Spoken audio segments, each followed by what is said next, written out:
Good afternoon, this is Houndog Steve wishing you a very pleasant afternoon, and I can tell you it is absolutely fantastic down here. I've been for my morning swim with the dog down at the Isla Blanca Park beach. Absolutely fantastic. And yes, it's kind of interesting, you know, watching the weather report at home. Like it's horrible. It's just horrible. In Ontario right now, they've got an inch of freezing rain coming, minus 17 degrees centigrade temperatures, and I am not missing this at all. And I have to say to anybody who is thinking of this lifestyle, I can live here in Texas and probably most other states in the US for as cheaply, certainly as cheaply as I can in Canada. And when you take on the cost for heating, snow tires, wear and tear, just the aggravation of dealing with snow, the possibility of hurting yourself seems like you just increase your chance of having an accident with slippery roads and that kind of stuff. So yes, I am eternally grateful for having the opportunity to do this adventure and to share that with you, and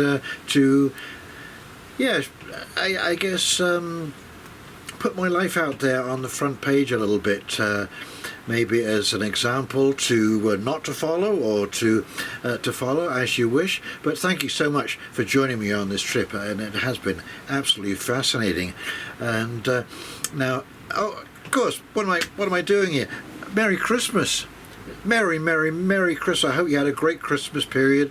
I went out with a couple of friends, a couple of ladies who I'd never met before, who were friends of friends from Canada, and we had a wonderful seafood lunch. I hope you enjoyed your time with family and friends, and I hope you took the time, and I hope everybody was more willing in this climate to talk about some of the more serious issues that we have facing us coming up. But I am loving it down here in the States, and I'm sure I'm going to upset a few people here, but it is this year, reflecting on this year and what's happened over the course of this year, it is hard not to notice just how much difference Donald Trump has made worldwide. This man is absolutely staggering. As you know, I ran for office a couple of times in the city of Quarter Lakes, pretty small time running for a councillor, but I have a bit of an idea of just how much energy it takes to do that kind of thing. And basically Trump campaigned from 2016, and he hasn't stopped until basically this term, and I think he still does go out and do a few rallies, but basically he's focusing now on governance. And Trump has done what I think every president and leader should do. He is bringing hope to the people of America, and America's booming, folks. America is booming. Yes, it's going through some changes, some difficult areas. Some areas are not doing as well as others, but in general, things are booming down here. Unemployment is low, and the general attitude that I seem to have been seeing is pretty positive towards the president. And, as I say, he's worked tirelessly. Even when after the first election and Biden took over, he still campaigned. I mean, this is unbelievable. And now to have to deal with all the stuff that he's dealing with. And again, when you run even for council, you realize that there is a swamp. There are things going on that are pretty much out of your control, and they happen behind closed doors. So many times, there are things that are held within people, and you just can't tell that until it comes out.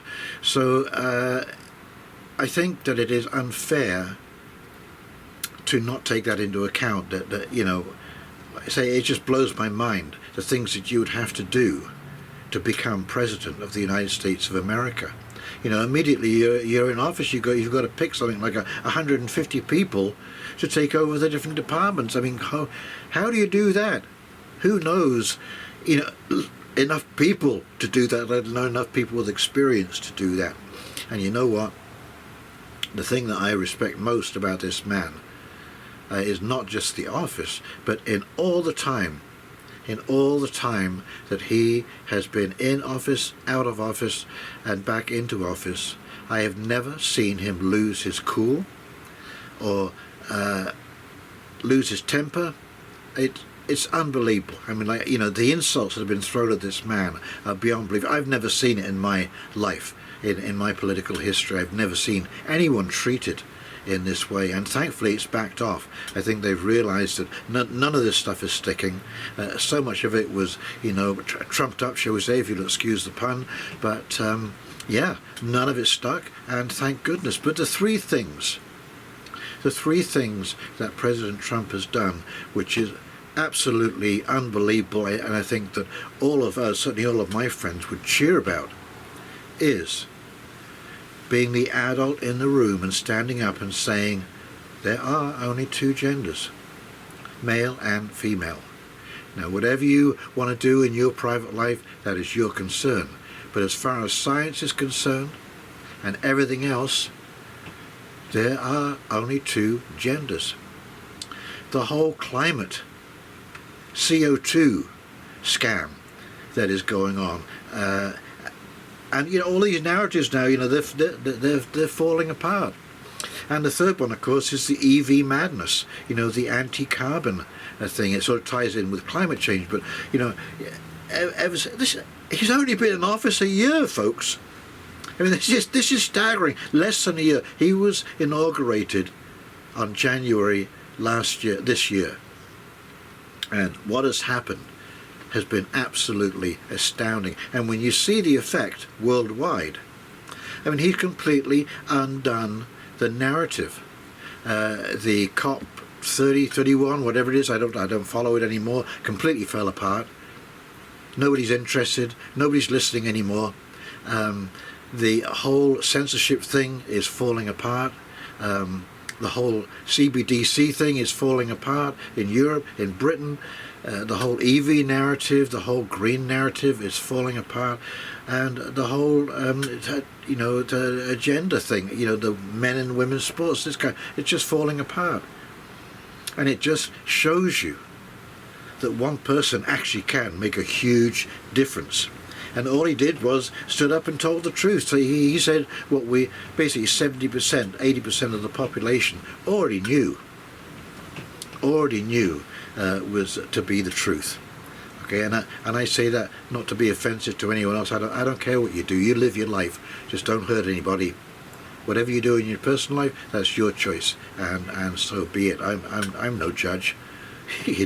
I want to lead my life. It's not everyone's cup of tea, but I want to be left alone too. So there you go. It's like tit for tat. You just go off and do your thing. We'll be good. So yes, I've been incredibly impressed. A lot has happened in the last year, and a lot to be thankful of. RFK Jr. Oh my God, he's undoing the whole vaccine thing, and it's the shedding of light. So much is being regurgitated right now, and it's a shedding of light on stuff. And is President Trump a perfect president? Well, of course not. No one is a perfect president. And as I say, if any single one of us was dumped into that situation, we would have a nervous breakdown before the end of the month, I can assure you. It's unimaginable. It is unimaginable, the decision making that has to take place. All of these when he has a group around him, committees and so on and so forth. This is, it's a lot of work. It's time consuming, and I'm seeing some pretty clear thinking taking place. And he is just showing up the absolute ridiculousness of the agenda that Canada has so readily jumped on board with. The whole of Europe is basically in a state of collapse, whether it's financially, whether it is sociologically. It doesn't matter which way you look, industrially, work-wise, every single direction you look at, Europe is falling apart. And that's the path you want us to go down? Are you kidding me? And, you know I sound like an official spokesperson for America, but, you know, the American people are so different. And I think the difference is Americans just have this incredible sense of core identity. They have a very strong core identity. So do the British.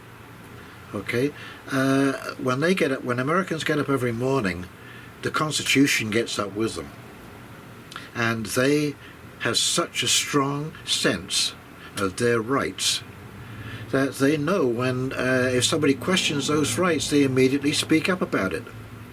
So, you know, that, and I think that makes such a huge difference, because I think what's going on in Canada is that people think their Bill of Rights is something you keep in the top drawer in your kitchen. It's separate, it's not a part of them. And so they're not so offended as their rights are being absolutely gutted through Bill C8, C9, C12, C2. And, you know, these bills, even if they don't get through this time, they're still held in abeyance, and they'll be rejigged somehow and put forward. But this sense of self is, I think, so important for standing up to this kind of nonsense and insisting that, you know, what we don't want to have take place does not take place. You know, I think we have to stop apologizing for all of this stuff and start demanding a few things. And because that's what goes down in the States here. And so, yes, I'm very impressed overall. I've enjoyed being down here. I have, it's been refreshing. It's been refreshing. And, you know, nobody talks about this stuff that's going on in Canada. They live this stuff every day, and that's why it doesn't happen. And that's why, you know, the legislature here has banned chemtrailing. We're in denial up in Canada. We're in denial still. Oh, it doesn't happen. We didn't know. They're just contra. Get real. You know, I mean, holy jumpers. You think Texas legislature, Florida legislature would waste time on a contrail or something that was imaginary? So yes, they've banned outright. I think Montana and Idaho also have banned chemtrailing and geoengineering. You know, it makes a big difference when you have a sense of self and a sense of your rights. And, you know, chemtrailing is an invasion. It's happening without our permission. It's happening way, way, way up in the atmosphere, where you cannot meet that person face to face and confront them about what they're doing. This is an invasion into your airspace. And whatever fallout is coming down, whatever residue is, I've heard that it's toxic. I can't prove or disprove that, but it's something. There's no doubt about it, and it gets rained down. And, you know, we've all been seeing the forest fires and so on and so forth, which certainly seem to be, you know, out of the ordinary. I've heard that the spraying of glyphosate has something to do with that. The Ontario government has admitted spraying glyphosate over our forests. Our children go and camp in those forests, for God's sake. And they're spraying glyphosate over everything. There are animals that eat those insects that you were trying to kill, and now you've made the food poison. The birds, and then we wonder, you know, why there are diminishing populations of birds worldwide. Absolutely incredible. Because again, that's another invasion into our airspace. So yes, we are in a changing world, and because of Donald Trump, 2026 is going to be, I think, an astounding year, filled with change. I'm going to make another video with a few predictions of what I think is going to come, but he has pretty much, with RFK Jr., Robert Kennedy Jr., undone the narrative. And of course it's just coincided with all of the you know, uprisings that are going on all over Europe now, because they're drowning in people who do not contribute to their system. They're just a complete deadweight. and that is not good. You know, this has to be addressed, and that's why you're going to see more and more and more uprisings. But I'll get that into the other video. I want to keep this video nice and positive because it's Christmas and New Year coming up. But yeah, I'm just kind of reflecting on some of the things that have taken place. I am cautiously optimistic just because that was the key. It's breaking the narrative. And of course social media, as much like the Wild West as it seems to be, you know, there are now people starting to get traction, and so they are starting to very quickly contradict, you know, all of these false flags and all of this misleading information that we're getting from the mainstream media, which, you know, you really, well, that's why people are just not watching them. And of course this is the good news about the bad news, is that things that tend to work tend to stick around, and things that don't tend to disappear. And mainstream media, more and more people are recognizing that the information that you are getting on mainstream media is now so distorted, you might as well go into the Wild West, and at least you have a selection. You know, you can pick through. And there is still some good stuff, absolutely some great information on social media, and it just takes a little ferreting out. But just about all of mainstream media is basically tied to, you know, big pharma, big corporations, and government propaganda. You know, so you hear, I turn on CBC, well not down here, but CBC when I'm back in Canada once in a while, and catch the news, and it's like, oh my God, this has become so different from the CBC I knew when I first arrived in Canada, you know, 50 odd years ago. But yes, so it's going to be a very interesting year. I do wish you all a very, very Merry Christmas. Wherever you may be, I hope that the New Year finds you safe and secure, with good friends and family, and with some kind of a game plan, some kind of clarity as to how best to go forward in this new world. Yes, it's kind of interesting. I was thinking the other day, you know, that how much of before COVID it's now become kind of hazy. You know, we've got this kind of before COVID and after COVID, and yes, it's not always so easy to remember with such clarity what it was. 5 years. 5 years this has been going on. Unbelievable. Unbelievable. And of course they say it takes 10 days to break an addiction. You know, after that it's a psychological game. You know, if you quit any substance, tobacco or whatever your preference should be. But yeah, 10 days. We've been at this 5 years, and they're still promoting mask wearing in Canada. They're still promoting the vaccine in Canada. Like, it's just for children. Even after the CDC came out and said, don't do it. Here's a black box warning, like, don't go there. And here we are. I mean, how? And they'll tell you to your face, you know, that trust the science. Oh, we're following the science. We've got solid science we need for... What? Are you kidding me? Science? You wouldn't know science if it spat in your face, Health Canada. I can tell you, after all the cell phone stuff, I mean, you just go on and on and on and on about this stuff. So, yes, it is so nice not to be around any of that down here for the winter. A little respite, to meet some different people with a different attitude.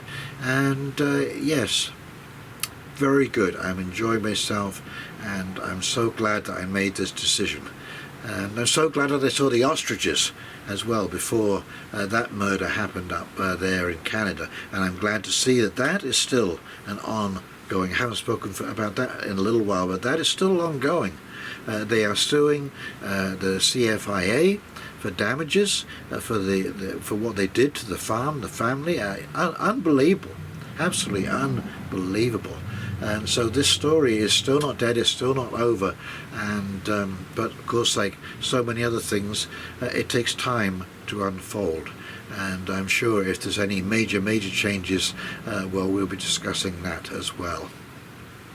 Okie dokie, don't want to make this too long. I don't know how long I've been rambling on for, but like I say, Merry Christmas, Happy New Year, wherever you are. You stay safe, and yep, if you enjoyed this video, please like, comment, subscribe below. And in the meantime, this is Houndog Steve wishing you a very pleasant afternoon, and we'll talk very shortly.